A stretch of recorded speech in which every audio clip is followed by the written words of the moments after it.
This is an age of speed, a nervous age that keeps our emotions stirred.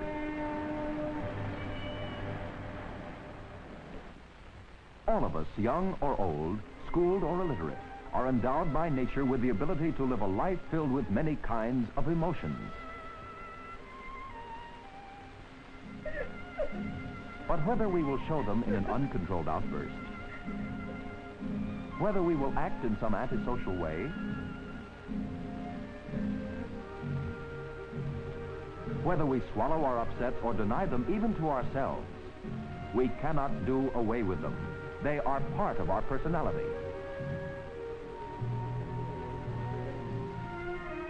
We inherited many confusing and conflicting ideas about emotions, some of which still linger on.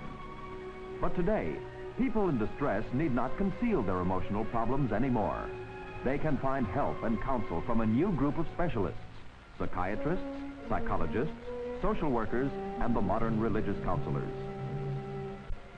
In this film, we're not concerned with clinically disordered emotions, but with everyday experiences involving emotions. For these, we must start at the beginning, with the newborn child. Welcome, young man. Welcome to life. For you, as for all children, life begins as an emotional experience. Obviously, this new and strange world comes as a shock to you. Though just 1 minute old, you are a personality with a name, an identity by which we recognize you as an individual. Look at him. This new individual is well equipped for all the physiological functions of living and for emotional responses to events around him. From his first breath, he is capable of being happy or unhappy, and can make others around him happy or unhappy. How he learns to use his inborn capacities will largely depend on what this new world offers him, how he, as a child, will experience his relations with others. For emotions are not learned deliberately like skills or facts. The baby will develop them through living with others, by responding to those who handle him, speak to him, comfort him, or provoke him, by reacting emotionally to those he sees and touches, to those whose songs he hears. And so as the child grows, he will learn many new things, some from books and teachers, but probably much more from trying, testing, accepting, and rejecting. In other words, from living with others. From the beginning, the child literally feels his way through life, loving, hating, worrying, trying to find a place for himself in this new world of grown-ups. From day to day, the basic emotional responses tie in with one new experience after another, with cue after cue, with the child's own responses to new situations and new cues. As an example, an infant experiences a strong emotional shock when the pediatrician gives him his first injection. Several signals may connect with this unpleasant experience, such as the specific odor of the office, the color of the doctor's jacket, the sight of his instruments. Later, when the mother brings the child to a doctor's office, the mere smell of it may provoke the same responses that were part of the earlier experience of pain.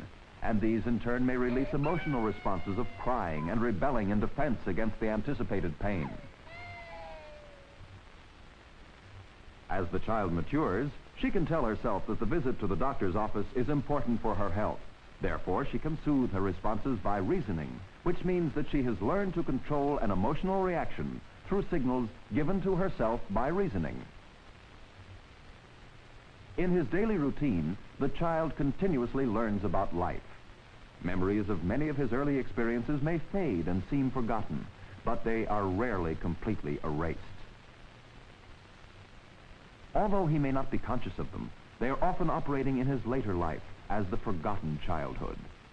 Where a young infant's drive has been kept low, where parents paid attention to his early requests, the child easily progresses to the next developmental step, exploration, striving to achieve some gratifications by himself.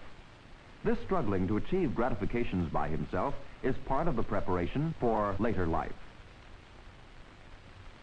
But even at the height of achievements, it will be the childhood patterns of his emotional experiences, that will largely govern his relations with others. That's why it is so important that he learns to manage emotions honestly as he develops physically. Where did a helpless infant get this capacity for emotions? Just as he could breathe, eat, and digest food from the time he opened his eyes, he could also respond with emotions. Let's try to visualize what goes on inside the human body when pain or danger threatens. The adrenal glands release hormones into the blood. The heart pumps the blood, carrying these chemical messengers to all parts of the body. In the liver, they release an emergency ration of stored sugar into the bloodstream. The heartbeat accelerates. The blood pressure goes up. Breathing becomes faster. From this point of view, we may describe emotions as primitive biological reactions to painful or threatening stimulations from outside, intense responses involving the whole body. From the very beginning, the human baby is equipped with this emotional defense setup. As his experiences grow, his emotional responses become more varied. Here is a boy just beginning to explore the world, with curiosity, with eagerness. But the road of exploration is not smooth. He is unable to handle his blocks, and so he is frustrated and disturbed. Sister's too young to help. Here comes Mother. The toy hammer is a good release for his emotional and physical reactions, and soon the blocks are forgotten. Someday he'll be able to meet such frustrating incidents without crying. From day to day, his play experiences are increasing, not without occasional upsets. These are his sister's crayons. And here's Lynn to claim her right. Don't man, you bad, bad boy. This is a familiar scene and a very significant one. Observe how Lynn uses words to express her emotions. That's quite a step forward from crying or hitting. Bad, bad boy. Sometimes grown-ups find a child's sincere expression of emotions shocking, and so may tend to undermine the child's emotional sincerity. Lynn, dear, play with your brother. Come on, darling. Play with your brother. I don't like him. Well, Lynn, you don't really mean that. You love your brother, of course. I don't like him. Oh, be nice to brother. He's our baby. Sit on my leg. Lynn is jealous of the baby and shows it. No use telling her that she must love Toby. Right now, she wants to get rid of the baby as competition for Mother's love. Mother's insistence that she must love Toby not only confuses her, but increases her jealousy.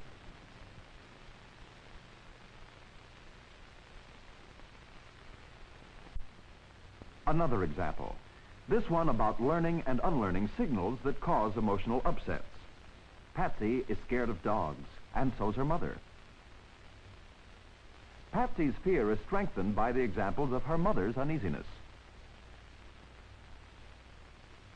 Whenever she comes out, there's a threatening animal on the street. Gradually, she withdraws from playing outside. One day, her father comes home from the office with a present. She's eager to see it. But out of the box comes a stuffed dog. No, she doesn't like dogs, not even stuffed dogs. It may take a long time for Patsy to become friendly to dogs. That is, to unlearn her fear of dogs. But not all so-called childish upsets are confined to little children. For instance, a youngster may fall back to bedwetting in protest against a new baby. Another may revert to thumb-sucking or nail-biting when facing an unpleasant or threatening situation, a new teacher, or stern parental demand. Adolescence is an especially sensitive age. Sometimes the fear of new responsibilities makes adolescents act in what we call a childish manner. These excursions to less mature behavior are often indications that some disappointment or pressure is weighing upon the youngsters. Recognizing this, parents, friends, and teachers can help them to overcome their troubles and return to a more mature level. We are getting increasingly aware that the emotional causes sometimes lead to physical discomforts, like in the case of this girl. Taking medicine alone may not cure her. Often a competent physician will decide to call upon a psychiatrist or psychologist to help him probe deeper into the emotional causes of certain ailments. Strong emotions tend to express themselves even when we try to hide or suppress them. When continuously suppressed, they may go underground and may interfere with bodily functions such as digestion or elimination, or they may disturb the heart and circulation, or give rise to recurrent headaches. Symptoms of such ailments are often called psychosomatic. Psychosomatic are such physical disturbances that have emotional causes. Up to now, we've been discussing mostly emotional upsets, but our satisfactions are emotions too. The natural love of parents for children is one of them. The affection of parents for each other. The stirrings of attraction between the young adults. All these and many more are high points of emotional satisfaction. The study of emotions is a complex subject. This film set out only to create an awareness of this problem by showing that we all are born capable of emotions, that we develop emotionally through living with others, that there is no golden rule or magic formula for emotional maturation, that emotions cannot be denied, only suppressed. If we recognize and accept our emotions, if we learn to channel them to useful purposes, they will become the raw materials for the building of healthy personalities, capable of feeling and therefore of living rich and full lives as useful members of society.